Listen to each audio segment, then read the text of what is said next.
I've played a lot of Ultima Online. It is an incredibly unique multiplayer game, like to the point of excess and wastefulness in game design. There is just too much game. There's too many ways to divide your skills, too many things that serve so little a purpose in the almost 20 years that this game has been existing. That was a lot, and is a lot, of what makes it fun for me. This cluttered little game where you can do things that openly had such narrow purpose. Herding. You can herd things, animals. It did almost nothing, but you could do it. I was outside a town called Moonglow, likely harvesting reagents or wood. Moonglow has an enormous amount of wild animals roaming around, mostly harmless things like goats or cows. You can kill and skin them for meat and leather. But some other farm creatures like dogs and cats and chickens, you can tame animals to be your pets. And with enough skill, you can command white worms and nightmare horses. This was my obsession when I first joined the game, because almost every animal is tameable. In fact, to start using the skill, you have to level up on things like sparrows and sheep and pigs. You walk around and you're like sweet-talking birds, saying things like, "Come here, and I want to be your friend." And eventually the bird might think, "Oh, hell yeah, this is a good deal," and they'll come with you. They take simple commands like following or fighting stuff, and then they get excited and kind of do that automatically. So they automatically attack any nearby monsters unless you keep them in check. You can also rename them, so the name shows up above their heads on screen. And if you don't want them, you can release them back into the wild. They're not happy about this, but it can be done. On this momentous day in Moonglow, I noticed a throng of mongbats surrounded by this tiny neutral name, Samuel. A quick dissertation on mongbats. Imagine a human-sized, brown, flying monkey-esque monster, plentiful in all woodland areas. Now imagine that it has the constitution of a puffy dandelion. A sharp breeze might set a mongbat bleeding and prone on the grass. A harm spell could injure it greatly. And this spell is called Harm for a reason.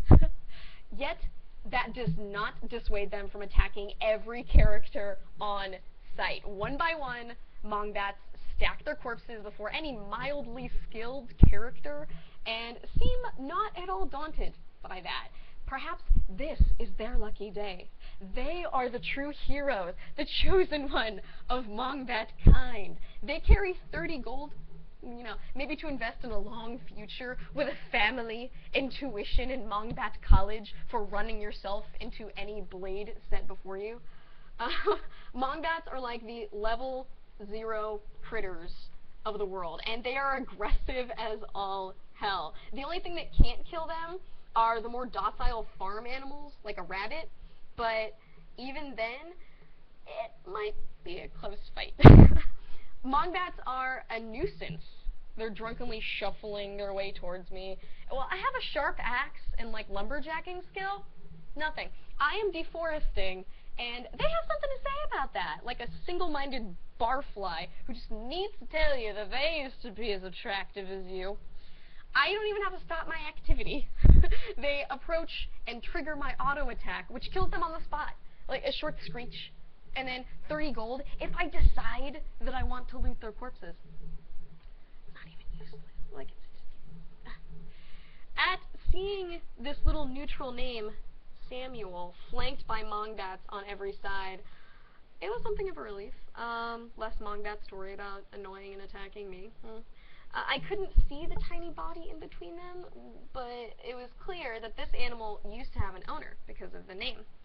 Pets who have been abandoned actually retain their names and certain characteristics, such as the auto aggro and auto attack of monsters. Horses in particular face this a lot, as someone ditches it for a shiny new mount that they get, and then the horse goes on to terrorize the countryside, perhaps meeting its end at the hand of a zombie or a skeleton. Horses I can understand, but someone having tamed and specifically named a farm animal, this tiny little thing, was really amusing to me because it's entirely useless. It's the stuff that I love doing. So Samuel, little Samuel, had made himself quite popular with the weak monster population at that time, and I mourned him.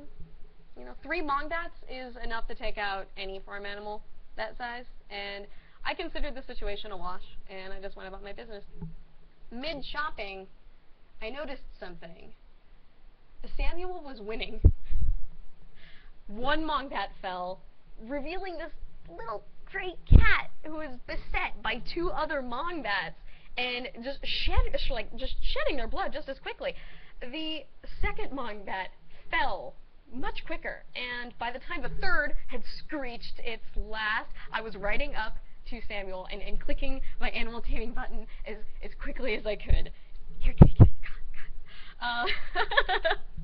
Whatever Samuel used to be, his past is behind him now. I strutted him around Moonglow proudly for a short while before paying good money to keep him cared for in my stable, where he remains to this day.